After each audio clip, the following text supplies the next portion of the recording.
phân chia cụ phần cho mấy anh em hôm qua đi xăm chim về. Đây có mấy anh em thì bây giờ người anh em này đang chia cái chú chim hôm qua anh em mình đi tìm đi bán nha. Ôi trời lạnh quá các bạn ạ. Cuộc sống này nó có rất là nhiều điều thú vị nhưng mà nó cũng có khá là nhiều khó khăn.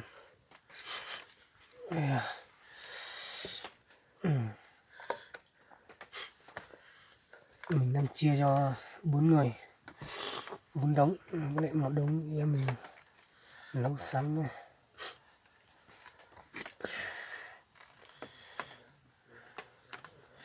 Đây nha các bạn nha, các bạn thấy đây, đó, chín, ôi à, thịt chín nhá, bạn nào chỉ để ăn thì phí lắm nha. Được cơ luôn. Thế ini là cả tổ rồi. Thì cậu tổ thế.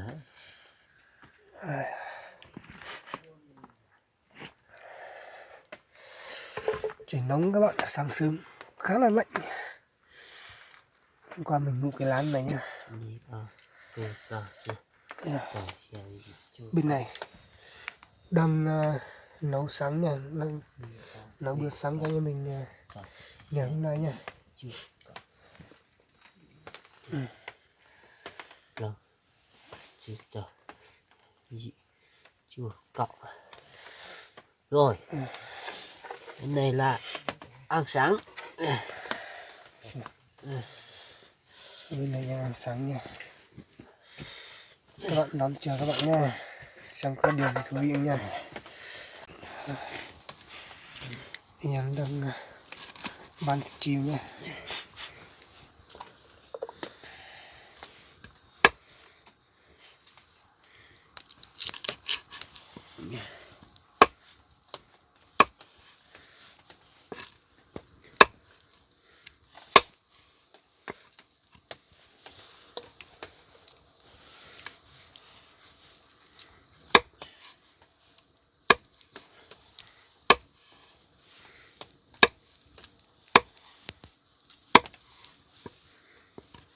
Khá là khổ các bạn ạ, cuộc sống rất là khổ luôn.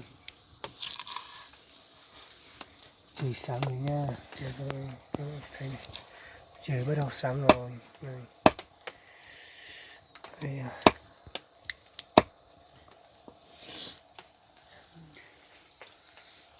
Nhìn các bạn này, trời sáng rồi nha. Đây, cái lá mình ngủ đây nha.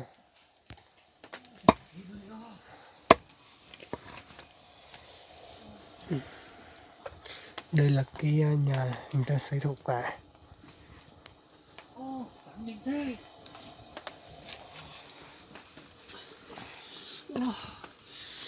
Từ lúc đó từ vừa tay vừa hả?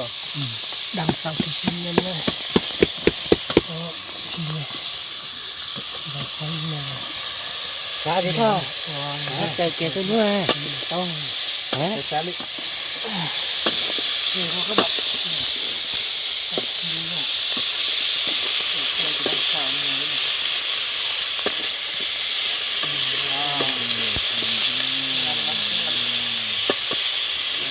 Chờ. Nó từng thịt cà phê.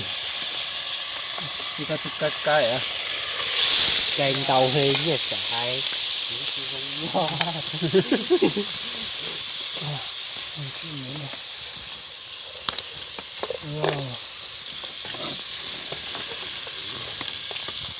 Chú có tự lo thế.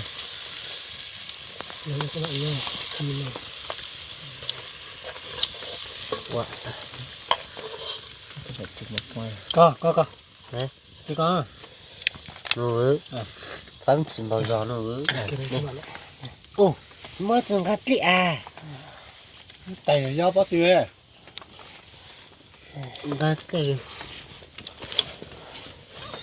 Thực thị mình các bạn xem nhá. Cho đó. Ok. Chơi một con lên. nó đeo chúng ta ở bỏ này hết thế này lâu chờ mà gì như này ra này cái này để nấu canh cái đậy luôn. thôi ô cái chân luôn ha cái mẹ sự gì mà chơi lầm mộng này lỏng mỏng tả tìm mó thôi tìm mó thôi Đây là cơm nha các bạn nha.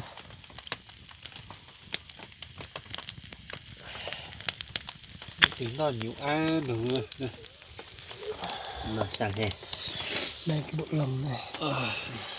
Ăn chứ ăn lòng thử xem. xèo Làm nhé. vô ý từ dễ hả để cao vào chứ như vậy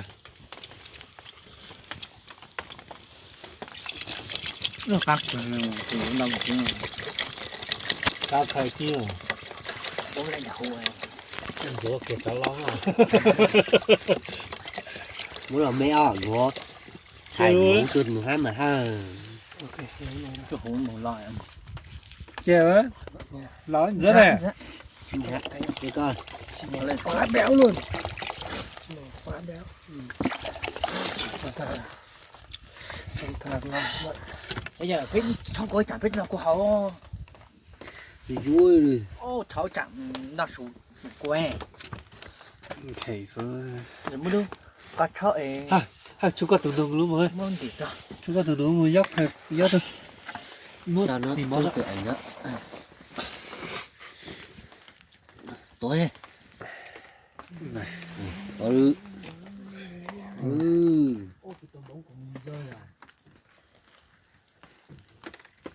này